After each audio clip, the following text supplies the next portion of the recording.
Judging by the fact you clicked on this video, I'm guessing most of your Supreme Calamitas fights end something like this.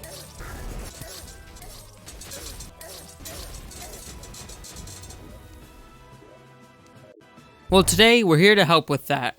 I'm going to be giving you my guide on all the strategies that I used to defeat Supreme Calamitas myself. Quick disclaimer before we get started, this guide will be in Revengeance mode, purely for the sake of time, but in Death mode, the only changes are the arena is smaller and the projectiles are a little bit faster, and obviously everything does more damage. So for this fight, I'm going to be using a Rogue Loadout, using the Celestis and the Supernova.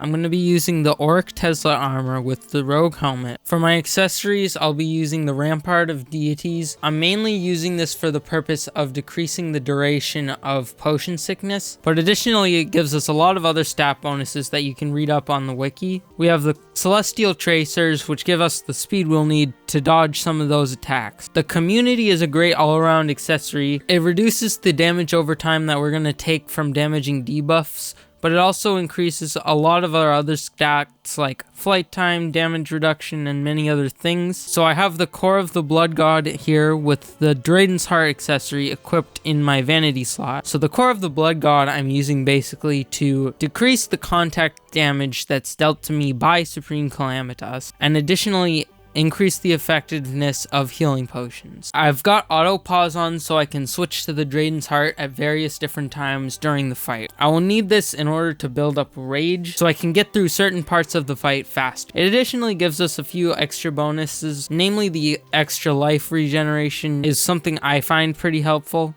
We have the Asgardian Aegis, which gives us knockback immunity and the ability to dash. It also gives us a few various other bonuses. Some people will use the Elysian Guard buff that you can activate with this accessory to get extra stat bonuses and more control over your movement, but I personally find it kind of messes up my movement and I don't really like it. We have the Sponge, which basically gives us pretty good stat bonuses all around. And I have the Nanotech because I'm playing as a rogue, but depending on the class you play, you can choose a different accessory. You'll notice I also have the Normality Relocator in my inventory. This is so we can teleport out of the way of projectiles if they ever get in the way. I have Potions of Darkness from the Alchemist mod to fill up my rage before the fight. Draconic Elixir to give us extra health when we have Godslayer. Profaned Rage and Holy Wrath potions to increase our damage. Cadence potions to increase our life. Bio combinations from the Alchemist mod, which basically is just a combination of all the basic buff potions from Vanilla Terraria. And we of course have Yarm's Stimulants. I do also have a well-fed buff, but because of this Alchemist charm, I can just leave those in my piggy bank and I will be able to consume them from there. Lastly, I'm using some lore items to increase my item pickup range, which I'm not sure if it affects hearts, but I'm also using this Aquatic Scourge to increase the well-fed buff effects. And I've also got Omega Healing Potions, which we'll need in order to heal enough to actually do anything during this fight. With all that out of the way, let's get this fight started. Okay, so this fight starts out with a bullet hell. These little projectiles, they're called Brimstone Hellblasts, and that's what we're going to refer to them. But basically what you want to do is stay as still as you possibly can. If you get overwhelmed, you can use your Normality Relocator as I just did, but then you have this phase with a little worm that shoots out projectiles, and you can't kill the worm, but what you have to do is destroy all of these little orbs up at the top of the screen. I used my rage at the start of the fight to try and get their health down as much as possible, to try and make this phase go as fast as possible. So during this phase, basically all you have to do is circle around your arena and accommodate your movements for any projectiles that might come in your way. If you do end up getting overwhelmed, you can use your Normality Relocator to try and reposition yourself. Now, this is the main part of the fight. So we start with, she shoots these Brimstone Hellblasts. She shoots her own blasts of Brimstone Darts, and then she shoots a projectile out that actually creates a circle of Brimstone Darts, and she also charges at the player. So let's start with these Brimstone Hellblasts. You'll notice what I basically do is just go up and down, try to dodge them, and when you get to the top, you have to make sure that you're not going to run into one. But what you actually want to do is you can actually slow down a little bit to make sure that you're not going to run into the previous one. They are slightly homing, but not enough to actually hit you if they were already going down toward you. For the brimstone darts, what you're going to want to basically do is find all the gaps where there aren't as many projectiles, and you're going to want to go through those. Most of the rest of the attacks during this phase can just be avoided by circling around your arena. I do find myself in positions oftentimes when I won't be able to make my way through the projectiles, so if I have my Rod of Discord cooldown available, I will use the normality relocator to try and get through that. I'll also mention during this phase, I'm using the Drayden's Heart accessory as opposed to the Core of the Blood God, and this basically helps me build up rage, which will help me get through some of the later phases of the fight. So we're now during the second bullet hell. Basically what you want to do during this is just take it as slow as you can and try to avoid what projectiles are going on. You want to move out of the way as fast as possible when those little blasts of brimstone darts come at you, because you can easily get overwhelmed if that does happen. After this, we'll go back to the regular Supreme Calamitas phase. So basically, you just have to keep enduring all the same attacks that Supreme Calamitas does. So I just got rage, so I'm switching back to the Core of the Blood God because I like its bonuses better.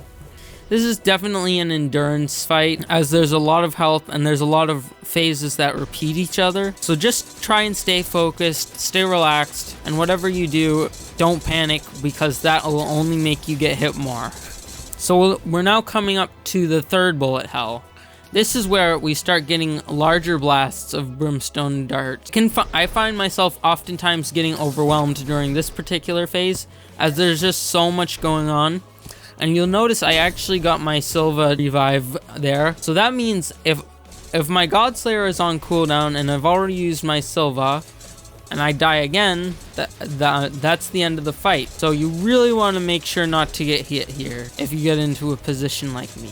At 45% health, she spawns her brothers Catastrophe and Cataclysm. The two of these must be defeated before you can proceed to damage the boss itself. So I'm using my rage to get down the health bar of the first brother. I like to start on Catastrophe first because I find his projectiles are slightly more difficult to dodge when he's alone. Other people may prefer the other brother first, but that's just my personal preference. You can figure out your own. So I'm basically not even going to be looking at the brothers themselves, and I'm just looking at the projectiles because I want to make sure I don't get hit by as many projectiles as possible, because it's easy to get overwhelmed and wind yourself up dead. You want to try and move back and forth enough to try and spread out these brimstone darts so that you can try and go between them if you get overwhelmed. This is probably the phase that determines whether I'm going to actually beat this fight or not. I also use the Drayden's Heart during this phase because it increases both my life regeneration and it will help me with my rage and adrenaline, which we'll want to have for later on when we get to the later phases of the fight. Additionally, there's nothing to really deal contact damage during this phase, so the Core of the Blood God isn't as useful. So Cataclysm is almost defeated at this point. I'm trying to defeat him as fast as possible so I don't have to deal with his projectiles for as long. And now we have another phase with regular Supreme Calamitas. She will be transitioning to her second phase very soon. So I'm swapping back over to the Core of the Blood God to help avoid some of the contact damage, as well as give me more ability when I heal to heal for more health. That will definitely help me to endure this fight for longer. So you'll see at 40%, she actually transitions to her second phase. There's nothing too interesting about this other than the sprite change, and things seem to move a little bit faster. You will really want to be careful during this phase and try and focus as much as you can on the blasts of brimstone darts, because those are what I feel like does the most damage and oftentimes is what ends the fight for me. Now, at this point in the fight, we have these brimstone monsters that actually spawn, and what you're going to want to do is avoid these guys at all costs. You'll probably have to use your normality relocator if you need to relocate your position to help you avoid the Brimstone monsters during this phase. So now you have another regular phase with Supreme Calamitas, except the difference being you have to endure these moons. So now she spawns a bunch of Soul Seekers. This isn't too interesting. Just make sure to keep circling to try and stay away from them. Once you kill the Soul Seekers, you'll go back to the regular Supreme Calamitas. Very soon after, there will be a bullet hell, so you want to make sure to try and keep your health up. Make sure you have your Godslayer revive available at this point. Ideally with Draconic Elixir as well, because that will help you get extra health when you revive. So this is the final bullet hell phase. Supreme Calamitas basically throws every single projectile at you that she has thrown at you for the entire fight, and you want to try and dodge them as much as you can. But at all costs, you want to absolutely avoid those Brimstone monsters because they deal an extremely high amount of contact damage. I believe it's upwards of 600 damage in Revengeance mode and a lot higher in Death mode. So you'll notice I got Adrenaline for this phase.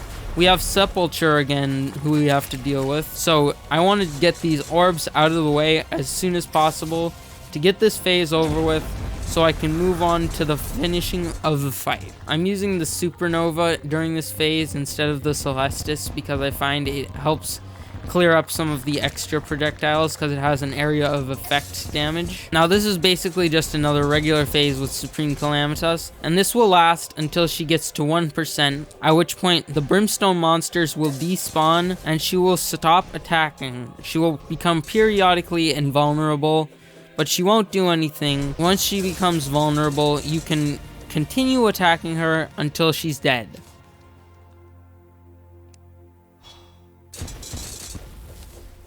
Now this is a really difficult fight, so if you ever get yourself really frustrated, like I'd often find myself, just make sure to take a break. I never try to spend too much more than a half hour at a time on this fight. Once you do manage to get it for the first time, it is really satisfying, and you get a lot of really powerful endgame weapons. Add access to Shadow Spec bars, which allow you to craft not only Demon Shade armor, but a lot of really powerful late game weapons, which will help you with the boss rush and the possibility of any future bosses added to the mod. I will mention that my first time beating Supreme Calamitas, it actually took me well over 200 attempts, and I had to go through and practice the fight again to make you this guide. So if you get frustrated, don't feel like you're the only one, but I hope this guide helped you a little bit to give you an idea of what you need to do in order to beat this fight.